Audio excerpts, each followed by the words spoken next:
Hum? Que estranho. Quando foi que tiraram uma foto minha e das minhas posses? Quando você lê webtoons?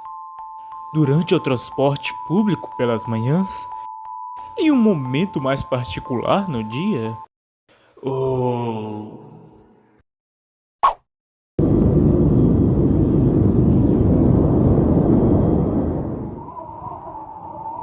Arena Celestial, Terrário. E nós já começamos com um começo nada explicativo e uma luta por vir. Isso vai ser muito bom.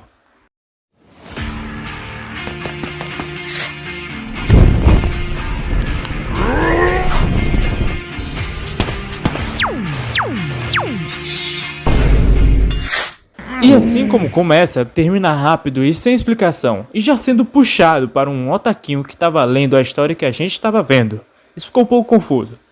E insatisfeito com o resultado de o protagonista perdendo a luta, até porque um protagonista nunca perde a luta para o inimigo mais forte e volta almoçando todo mundo, ele vai na seção dos comentários e posta que se o comentário dele se tornar o post com mais like, ele vai varrer o chão com a Frozen aí.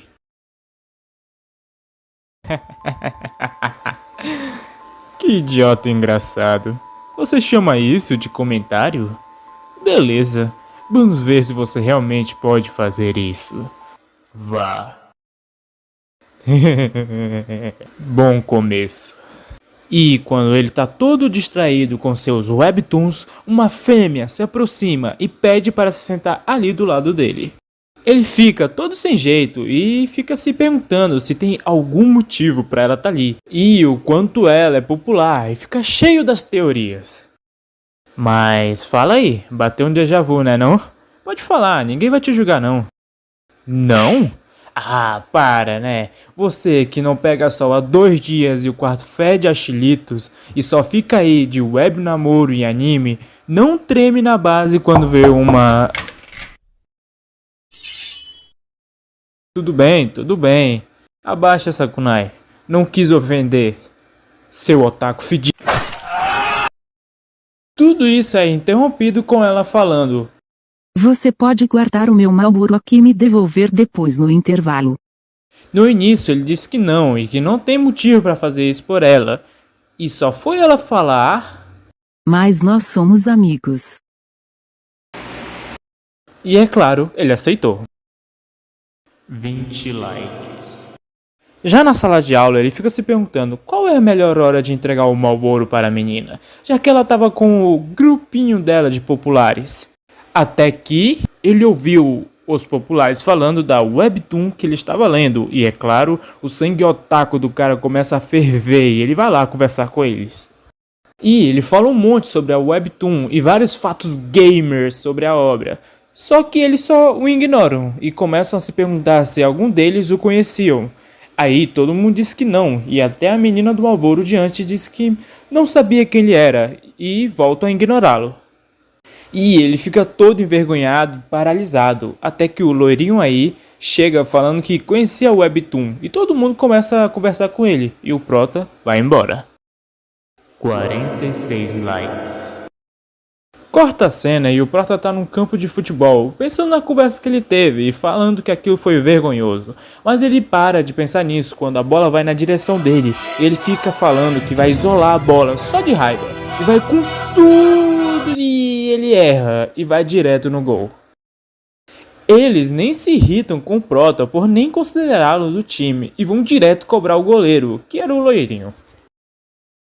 67 likes. O prota vai pro banheiro e joga os cigarros da menina no vaso e fica reclamando que o loirinho gostava da história que ele estava lendo e já ele só lia por ler mesmo. E de novo, caramba, esse cara não consegue terminar uma linha de raciocínio sem alguém atrapalhar. O grupinho popular chega conversando no banheiro, já falando que o prota tinha passado dos limites hoje e que ele queria se amostrar e não sei o que e... sério isso?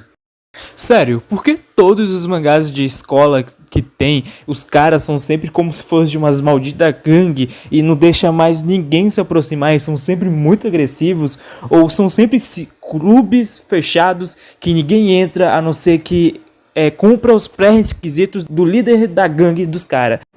E por isso esses são os melhores.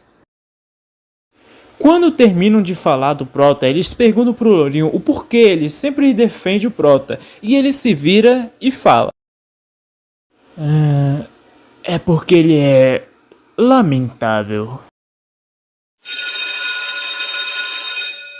E tem alguém aqui a cagando há mais de 10 horas. É mesmo, né?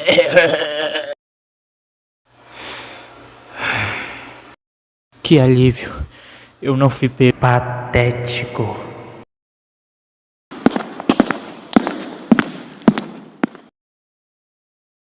Eu tenho desprezo por webtoons, onde o protagonista perde para algum inimigo mais forte, por causa que perder na vida real já é o suficiente. Depois disso, ele começa a falar que não quer mais viver uma vida assim, que ele também quer ser o protagonista da própria história. E a entidade de antes fala que já que é assim, era para ele ir em frente. Na arena da Webtoon, a batalha termina e dois figurantes ficam falando da luta, que mesmo que o cara aí tenha perdido a luta, ele ainda tinha feito algo que ninguém nunca tinha feito antes, que era entrar no reino absoluto da Nagi, e assim isso era um grande feito. E depois de um trovão, o Prota aparece de frente para Nagi e entrando no reino absoluto dela. E o Prota da Webtoon fica todo impressionado com o Prota e diz que ele deve ser muito forte, só que isso é só pose. Ele tenta entender o que está acontecendo e ele chega à incrível conclusão que aquilo era um sonho. Vou nem falar que existem muitos fatores ali apontando que aquilo era bem real. Depois disso, ele fica todo confiante e vai pra cima da Nagi e desafiando ela, até porque ele já não gostava muito dela.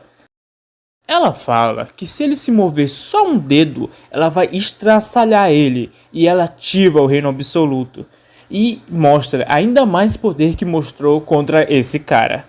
Aparentemente, a intenção assassina dela nem fez efeito no Prota. Então ela tira a espada e o Prota já fica com medo, começa a pedir desculpas, mas então ele para e fala que se ele fugir até mesmo nos sonhos dele, então pra que viver? E vai pra cima da Nagi. E o Prota morre e o mangá acaba.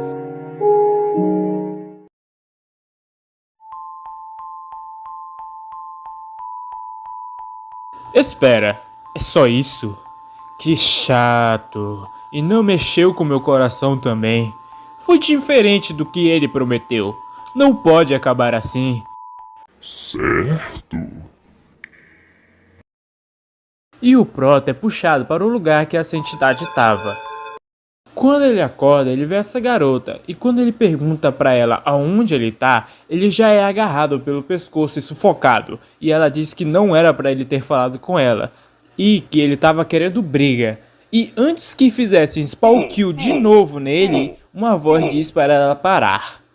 E era aquela entidade de antes, que se apresenta com o nome de Arthur, e diz ser o deus daquele mundo. O Prota fica desesperado, pedindo pro deus aí não machucar ele. Só que o Arthur corta os gritos de desespero do Prota e fala que ele não tá entendendo a situação e que ele vai explicar. E diz que ele o escolheu para se tornar um jogador.